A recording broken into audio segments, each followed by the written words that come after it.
अस्सलाम वालेकुम जी। मेरा नाम है आसिफ नवाज़ और आप देख रहे हैं आपका अपना प्यारा YouTube channel I am teacher 33। आप हमारे इस चैनल को अपने यूट्यूब के सर्च बार पर जाके @IamTeacher33 लिख कर भी सर्च कर सकते हैं। आपको पता है कि हमने C++ पर लेक्चर सीरीज़ का आगाज़ किया हुआ है और ये लेक्चर सीरीज़ बेसिक से लेकर एडवांस तक है।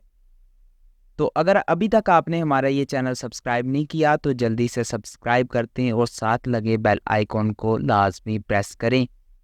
आपसे एक अपील ये भी है कि अगर आप वीडियो देखते हैं तो वीडियो को लाइक लाजमी किया करें, क्योंकि आपके लाइक से हमारा हौसला बढ़ता है, हमारी हौसला अफजाई होती है और हम और ज़्यादा जज्बे से, जोश से आपके लिए वीडियो बनाते हैं।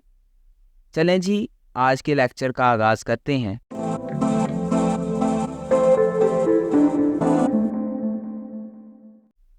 तो आज का जो हमारा टॉपिक है वो है कोड एडिटर।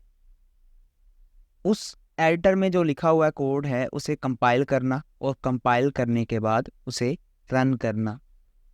तो इन टॉपिक्स पर हम बहस करेंगे। इनके काफ़ी ज़्यादा पहलू हैं जो हमें जानने की ज़रूरत है। तो सबसे पहले हमें ये देखना होगा कि हम एक कोड को रन कैसे कर सकते हैं, उसे एग्जीक्यूट कैसे कर सकते हैं। तो उसके लिए कुछ एसेंशियल्स हैं, जैसे कंपाइलर्स आ जाते हैं। हमें हमेशा कोड को रन करने के लिए कंपाइलर की ज़रूरत है। फिर हमारे पास एडिटर आ जाता है जिसमें हमने कोड लिखना होता है। फिर हमारे पास उस कोड को कंपाइल करना होता है, हमने कोई ना कोई तरीका होता है। फिर हमने उस कोड को रन करना होता है। हम कंपाइलर्स के बारे में देख लेते हैं। उनकी सबसे पहले डेफिनेशन देखते हैं। तो उनकी डेफिनेशन कुछ इस तरह से है कि हम जो इंग्लिश लैंग्वेज है उसको मशीन लैंग्वेज में चेंज करने के लिए कुछ चीज़ों का इस्तेमाल करते हैं, जिसमें हमारे पास सबसे पहले इंटरप्रेटर आ जाता है। फिर हमारे पास कंपाइलर आ जाता है। तो हमारे पास जो इंटरप्रेटर है वो लाइन बाय लाइन जो है वो कोड को ट्रांसलेट करता है मशीन लैंग्वेज में, जबकि हमारे पास जो कंपाइलर है वो सारे कोड को मशीन लैंग्वेज में चेंज करता है। कंपाइलर जो है हमारे पास C++ के लिए 3 तरह के कंपाइलर होते हैं, जिसमें हमारे पास GCC यानी GNU कंपाइलर कलेक्शन होता है। अगर आपने पिछला लेक्चर नहीं देखा तो उसमें मैंने मुकम्मल एग्जीक्यूशन, लिंक, लोडर सब के बारे में बताया था, तो आपने फर्स्ट लेक्चर इसका लाजमी चेक करना है। दूसरा हमारे पास क्लैंग होता है। ये फास्ट जो है ना वो कंपाइल करता है और बहुत ही ज़्यादा अच्छा आप कह सकते हैं कि हमारे पास ये कंपाइलर है। इसके अलावा हमारे पास माइक्रोसॉफ्ट का उन्होंने खुद से डेवलप किया हुआ उनका कंपाइलर है, जिसे आप माइक्रो विजुअल C++ का नाम देते हैं। अब कोड एडिटर की बात करते हैं। कोड एडिटर में हमारे पास 2 तरह के कोड एडिटर्स आ जाते हैं। एक हमारे पास टेक्स्ट एडिटर होता है और एक हमारे पास IDE यानी इंटीग्रेटेड डेवलपमेंट इन्वायरमेंट होता है। हम देखते हैं कि हमारे पास टेक्स्ट एडिटर क्या है। हमारे पास टेक्स्ट एडिटर है, एक सिंपल टूल होता है जिसमें हम बिल्कुल एक प्लेन किस्म का टेक्स्ट लिखते हैं और बाद में उसको CPP फाइल में कन्वर्ट कर देते हैं।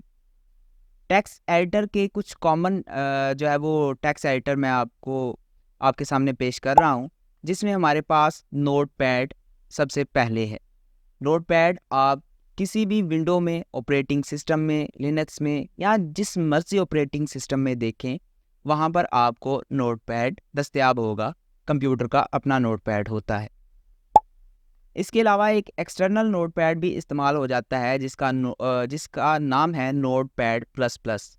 तो इन दो नोटपैड को हम इस्तेमाल करते हैं, जो कि बिल्कुल आसान है चलाने। आप कह सकते हैं कि ये लाइट वेट होते हैं, बिल्कुल इजी होते हैं, लेकिन इनमें ज़्यादा फंक्शन नहीं होते, बहुत ज़्यादा कम फंक्शंस होते हैं। अब हम नेक्स्ट देखते हैं हमारे पास IDE यानी इंटीग्रेटेड डेवलपमेंट इन्वायरमेंट क्या है।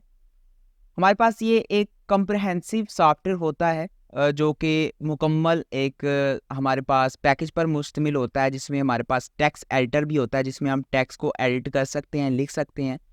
इसी में हम कोड को कंपाइल कर सकते हैं और इसी में हम उस कोड को डीबग भी कर सकते हैं। और भी कई टूल्स इसमें मौजूद होते हैं। हम देखते हैं कि इनमें सबसे पहले सी लाइन आ जाता है, ये जेट ब्रेन्स वालों का है। फिर हमारे पास विजुअल स्टूडियो आ जाता है जो कि माइक्रोसॉफ्ट वालों का है। फिर हमारे पास विजुअल स्टूडियो कोड आ जाता है और एंड पे हमारे पास बहुत ही ज़्यादा पॉपुलर है जो कि हमारे पास आ जाता है डेव C++। तो ये हमारे पास IDE है। हम देखते हैं कि कोड को कंपाइल कैसे करते हैं। वैसे तो अगर आप देखें हमारे पास जो IDE होता है उसमें सारा कुछ होता है, वो कंपाइल भी कर सकता है, वो रन भी कर सकता है, एग्जीक्यूट भी कर सकता है। लेकिन अगर आप टेक्स्ट एडिटर पर कर रहे हैं, जो आम टेक्स्ट एडिटर हैं, उन पर करने के लिए आपको पहले उस फाइल को सेव करना होगा या फिर आप कमांड प्रॉम्प्ट पर भी जाके इसे एग्जीक्यूट कर सकते हैं। तो कंपाइल कोड को हम देख लेते हैं एक बार। तो आपने क्या करना है कि आपने अपनी फाइल में C++ का जो कोड है वो लिखना है और इसकी जो एक्सटेंशन है वो आपने रखनी है .cpp।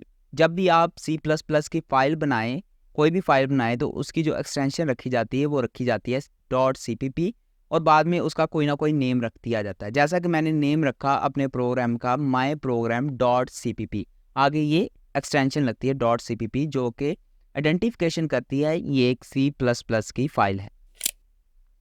कोड लिखने के बाद अगर आप टर्मिनल में हैं और आपने जो कंपाइलर किया हुआ है वो GCC है यानी GNU, तो आप कुछ इस तरह से कोड लिखेंगे। जब आप कंपाइलर में चले जाएंगे G++, बाद में आपने जो प्रोग्राम है आपका जो फाइल है उसका नेम लिखना है, जैसे माई प्रोग्राम .cpp और उसके बाद -o और उसके बाद आपने अपनी जो भी आपका जो प्रोग्राम होना है उसको लिख देना है टर्मिनल में। अगर आप क्लैंग का इस्तेमाल कर रहे हैं तो उसका कोड भी आपके सामने है। और उसके बाद अगर आप IDE का इस्तेमाल कर रहे हैं तो आपको अलहदा से कोई भी आप कह सकते हैं टर्मिनल ओपन करने की ज़रूरत नहीं है, आप उसी में कोड को कंपाइल कर सकेंगे। हम देखते हैं कोड को रन कैसे करते हैं। जब आप .cpp लगा देंगे उसके बाद आपके पास फाइल बन जाएगी माई प्रोग्राम वाली, प्रीवियस स्टेप में हमने देखा था। जब ये फाइल बन जाएगी, जब आप इसे कंपाइल कर देंगे तो कंपाइल होकर ये अगर लिनक्स में है या मैकबुक में है आप तो ./myprogram आएगा। अगर आप विंडोज़ में है तो exe फाइल आएगी यानी myprogram.exe फाइल। जब आप इसे प्रेस करेंगे तो आपके पास जो भी कोड होगा उसकी आउटपुट आपके सामने आ जाएगी।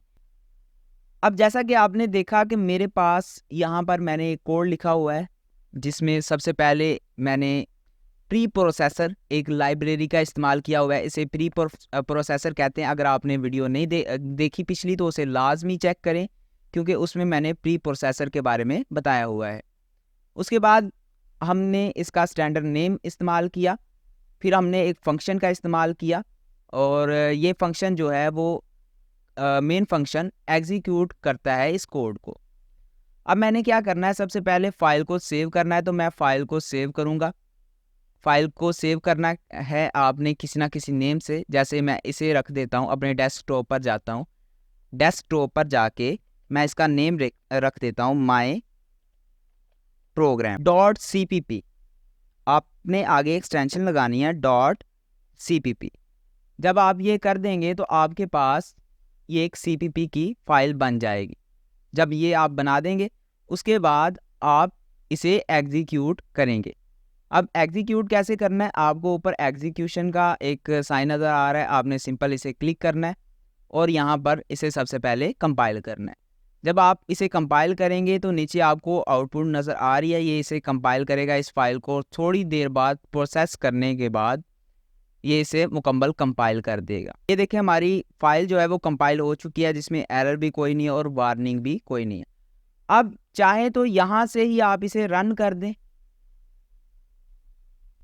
तो ये जी फाइल आपके सामने है, आपको नज़र आ रहा है यहाँ पर लिखा हुआ है वेलकम टू IMTeacher33 चैनल और ये हमारे पास exe फाइल जो कि आपको ऊपर नज़र आ रही है myprogram.exe फाइल आपको रन हुई नज़र आ चुकी है। तो ये था जी आज का लेक्चर जिसमें हमने कोड को कंपाइल करना सीखा, एडिटर पर राइट करना सीखा और बाद में उसे एग्जीक्यूट करके रन करके उसकी आउटपुट निकालना सीखा। तो मिलते हैं अगले लेक्चर में। अगले लेक्चर में हम कोड एडिटर को इंस्टॉल करना सीखेंगे। तब तक के लिए अल्लाह हाफिज़।